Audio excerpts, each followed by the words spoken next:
is Alex Giroux. I do miniature painting pretty much. I did this kind of out of college when I had actual money to spend and time as well.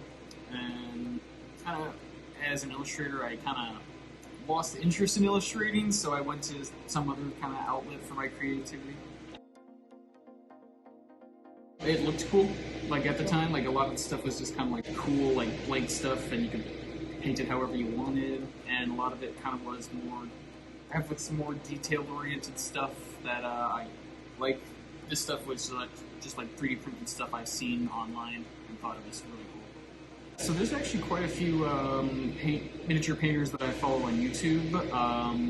A channel called Midwinter Minis is where I got started off. They have a lot of cool introduction videos for people new to miniature painting.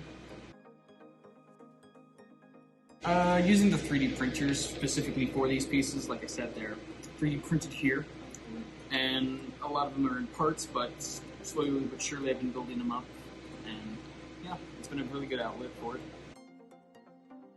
Start small, like, and building up, see if you're interested into it, and if you're like me who got into it pretty quickly and it just clicked, then go full bore. You do like explore different outlets, like not just like store-bought miniatures, but also like the 3D printed stuff.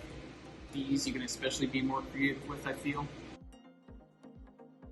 There was this one miniature I did that I was more involved with that I actually ended up selling because I didn't end up using it in the end. But so what had happened was I was building it, and then I was also magnetizing because it came with certain parts as well.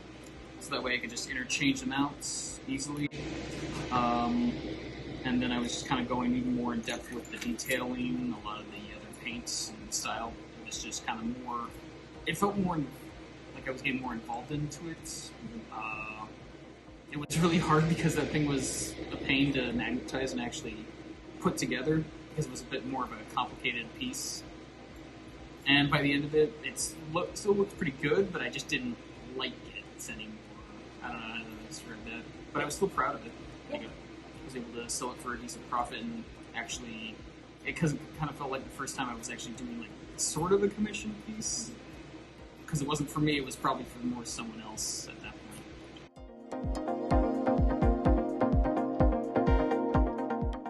So for this stuff that I 3D printed, these came in parts. You can kind of see actually on the bottom there's a bit of a seam right here. So there's different, this was kind of like a more modular kind of piece. It's like in different sections, I put it together.